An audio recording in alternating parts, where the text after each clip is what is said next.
This week's newscast is brought to you by Oticon. Finally, a hearing solution that transforms the way you live your life. Agile is like no other hearing device. It's designed to improve your ability to hear and understand with reduced cognitive effort, even in difficult listening situations. There's no need to avoid crowded restaurants, conference rooms, or sporting events. No need to turn up the volume on the TV. With Agile, good hearing comes with less effort. It's time to experience the real you with Agile.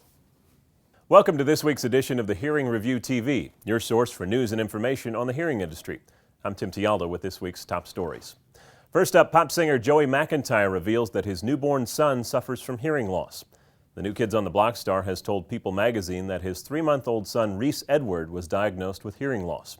Joey and his wife Barrett, who also have a 2-year-old son Griffin Thomas, said that they went through a full range of emotions when they found out Reese, who was born in December, has lost his hearing. He told People, "It feels like you're holding your breath, and that feeling lasted for a few days until you get educated. You go from, oh my God, fearing that someday my son might be walking into the street and I'm calling after him and he's not going to hear me, to it's going to be okay, and it's going to be amazing." From our research desk comes news of a new study for auditory brainstem implants. If a siren sounded but you were deaf, might you still be able to hear it? That's a challenge being addressed by Dr. Ravi Samy, a MD and director of the Adult Cochlear Implant Program at the UC Neuroscience Institute's Functional Neuroscience Center. Samy is working with an investigational device that will reportedly enable people who have lost hearing in both ears to still be able to process certain types of noise. That's according to a statement from the center. The device bypasses structures within the ear and works by stimulating the brainstem, which sends a message to the brain that a noise has been heard. For more than 20 years, UC's collaborative functional team has been providing cochlear implants to patients who have become deaf for reasons related to genetic defects, infection, medication, age, and noise. Candidates for cochlear implants have suffered damage to the hair cells in the cochlea, but have healthy cochlear nerve. For the very small number of patients whose cochlear nerves are damaged, however, something else is needed. The most promising solution available is a device called an auditory brainstem implant. According to Dr. Samy, this implant bypasses the cochlea and the cochlear nerve and is placed right next to the cochlear nucleus of the brainstem. That region is then stimulated, giving patients some sense of hearing. It won't be the level provided by cochlear implants, and it won't be normal hearing, but the hope is that with day-to-day advancements in lip reading skills, patients will gain an improved quality of life. Although people with auditory brainstem implants probably will not talk on the phone again, at least not in the immediate future, they will hear a ringing doorbell, a barking dog, a child's cry. Samy and his team expect to perform their first auditory brainstem implant later this spring at University Hospital. This week's newscast is brought to you by Widex. Widex has created the Passion hearing instrument, the world's smallest receiver-in-canal hearing device. It's so small and discreet that it seems virtually invisible. The receiver or loudspeaker in conventional hearing instruments occupies a lot of space. By placing it in the ear canal, Widex has developed one of the smallest, most technically advanced hearing instruments yet created. Passion provides the ultimate in discretion, comfort, and style. Visit widex.com/products/passion.aspx. A research project has been launched in the UK to improve early diagnosis and management of dementia among deaf people who use British Sign Language. The research at the University of Manchester will examine how to identify dementia in deaf people and explore how they might best cope with their condition. The study will also investigate how to provide support services for the deaf community and develop assessment tools in BSL.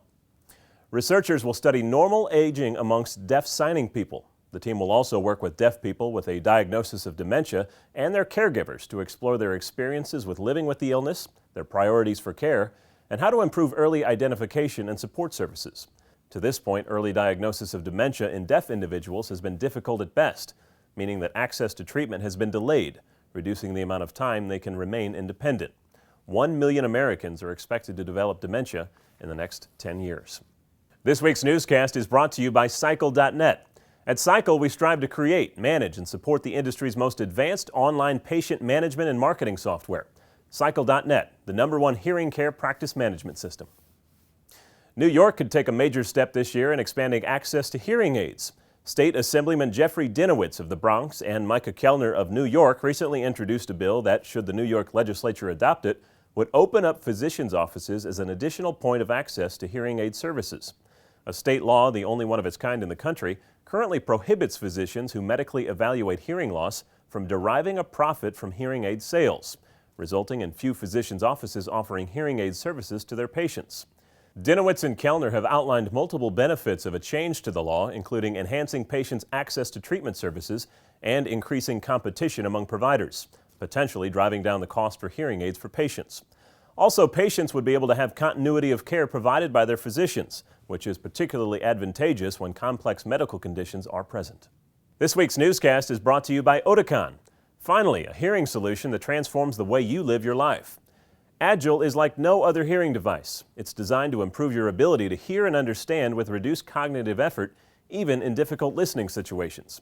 There's no need to avoid crowded restaurants, conference rooms, or sporting events. No need to turn up the volume on the TV. With Agil, good hearing comes with less effort.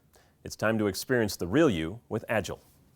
Finally this week, in celebration of Better Hearing and Speech Month in May, the Deafness Research Foundation will hold a drawing contest for children and teens ages 5 to 18. The contest aims to raise awareness about the need to prevent hearing loss and the steps children are taking to protect their hearing. 3 finalists will be selected from each age category and voted on by the public on DRF's website. DRF has partnered with the NIDCD's campaign, It's a Noisy Planet, Protect Their Hearing, to increase awareness among parents of children ages 8 to 12 about the causes and prevention of noise-induced hearing loss. Well, that's all we have for this week on the Hearing Review TV. Thanks for watching and listening. A special thanks to our sponsors, Cycle.net, Widex, and Oticon. For more information on these stories and the latest industry news, visit hearingreview.com.